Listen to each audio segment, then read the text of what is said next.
nggak dianggap membual gitu. Iya, paling baik di dunia gitu ya, Pak ya. Ya, Indonesia peringkat berapa? Yang paling favorit di Indonesia nih? Paling favorit di Indonesia itu ada Gajah Mada, Pak. Peringkat berapa di dunia? 254. Nah, itu sudah menjawab ya. Iya, iya. Bagaimana? Gak usah jauh-jauh gitu ya. Ah, Dulunya 320, Pak, naik 254. Nah. Masih ratusan sih, Pak. nah itu kan membuktikan Bung, Betul, bahwa betul. dunia ini menganggap kualitas universitas di Indonesia itu seperti apa. Iya, udah kelihatan dari sana, Pak. Udah kelihatan gitu. Hmm. Nah, akhirnya kan nggak heran gitu, banyak anak-anak Indonesia itu berbondong-bondong kuliah ke luar negeri. Iya, katanya mereka juga mendapatkan sesuatu yang beda gitu kan. Iya, Pola pikir ketika kuliah di luar negeri itu sangat beda jauh dengan di Indonesia. benar. Karena mereka tuh langsung terjun. Iya, langsung terjun, terus S1 gitu. terus dosen nggak cuma ngasih tugas iya, doang dosen gitu. paling sebentar gitu kan, kasih langsung turun ke Iya, turun ngerokok gitu. kantin.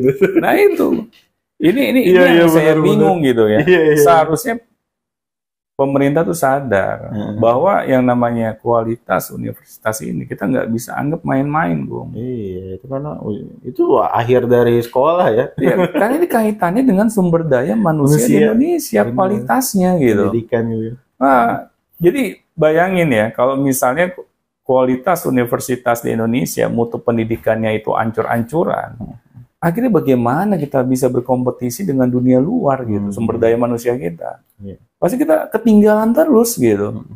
Karena korelasi antara kualitas dunia pendidikan dengan kemajuan suatu bangsa itu pastinya sejalan dong. Iya, sangat erat Pak ya. Nggak mungkin gitu ya, kualitas pendidikan kita berantakan, terus negara kita menjadi negara maju gitu. Jarang. Bukan jarang, nggak ada. Nyari, coba deh, Agung sebutin negara maju mana deh, coba kasih tahu ke saya. Ada satu pulau doang gitu negara ada nggak sih Pak? Nggak ada yang satu pulau doang negara gitu. Nggak ada, lihat aja deh tetangga kita nih. Iya. Singapura. Ya, Nyis. lihat Universitas di Singapura peringkat berapa di dunia, Gung? Oke, Kita cek. Langsung cek Pak ya. Langsung cek, kita nggak basa-basi. Ya, NUS peringkat berapa di dunia? Nah, terus kita bandingkan dengan UGM tadi kan. 11. Nah, 11. Tingkat dunia itu ya. Iya.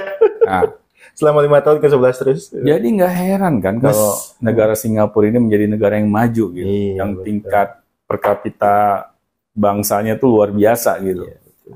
Nah, kita kalau nggak mau ya mencoba berbenah diri gitu ya, memperbaiki kualitas universitas di Indonesia, ya pastinya kita akan terus menjadi negara yang ujung-ujungnya senangnya naikin pajak. Mulai gitu.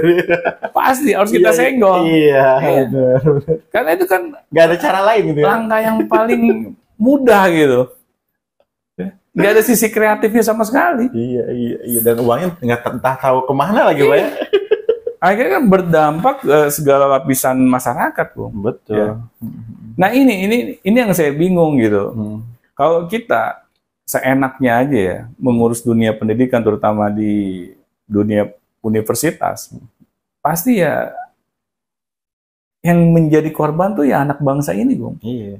Bangsa ini malah Pak. Seluruhan. Jadi kita selalu menghancurkan setiap generasi muda bangsa ini.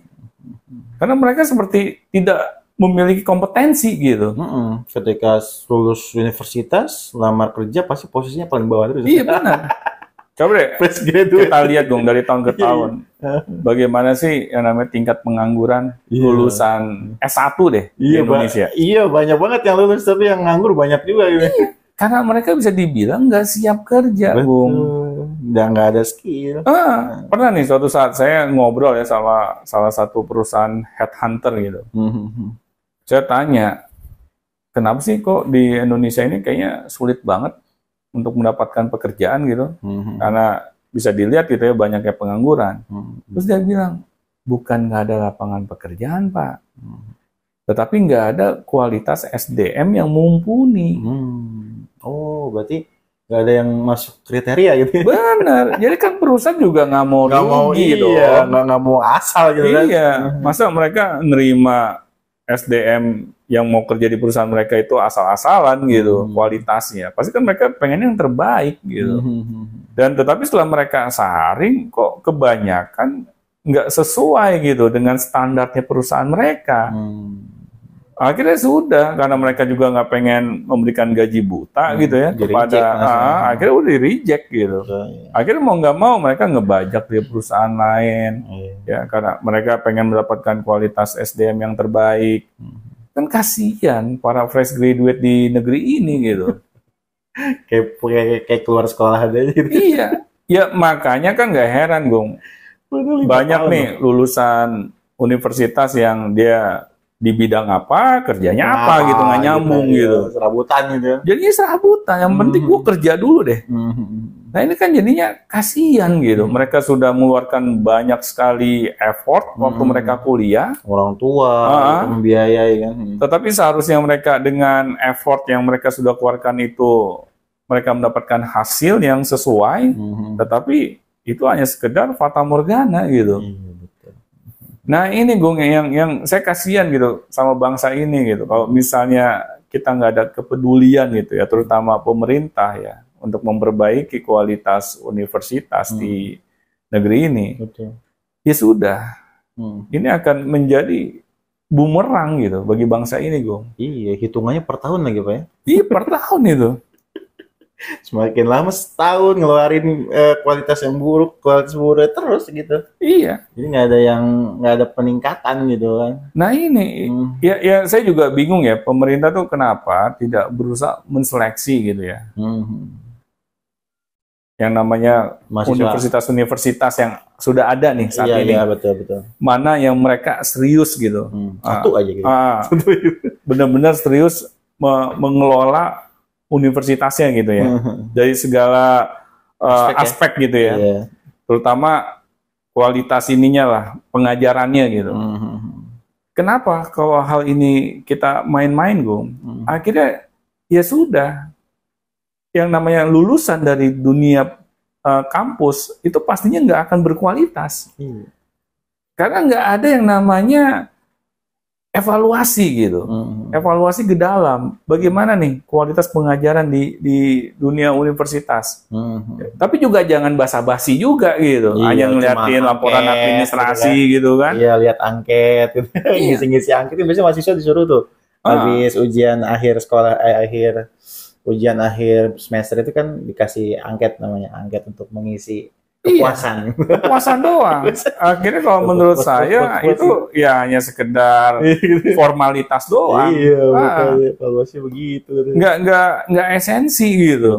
Seharusnya kan pemerintah melihat secara langsung gitu ke dalam bagaimana sih proses pengajaran gitu ya pada para mahasiswa, bagaimana setiap kampus itu menerapkan SOP-nya.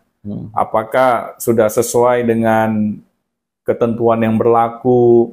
Kalau memang belum, bagaimana menyikapinya? Agar apa? Agar selalu adanya progres gitu ke arah yang lebih baik.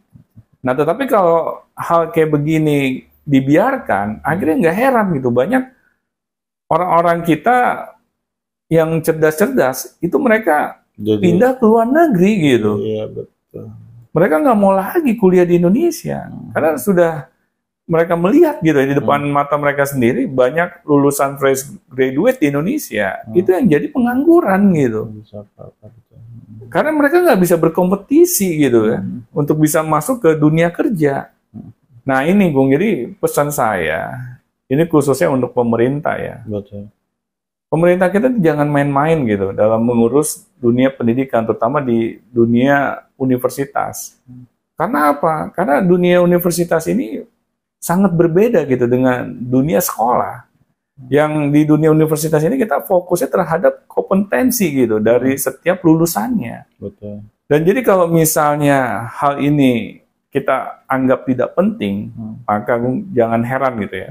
Banyak orang-orang, anak-anak kita yang cerdas-cerdas itu pindah ke luar negeri karena mereka tidak merasa ya dikelola dengan benar di negerinya sendiri. Oke, baik. Terima kasih Pak atas sharing-sharing sama-sama juga senggolannya. Baik, siapapun yang mau bertanya silahkan langsung tanyakan di kolom komentar dan sampai jumpa di Beyond Education selanjutnya. Sampai jumpa teman-teman.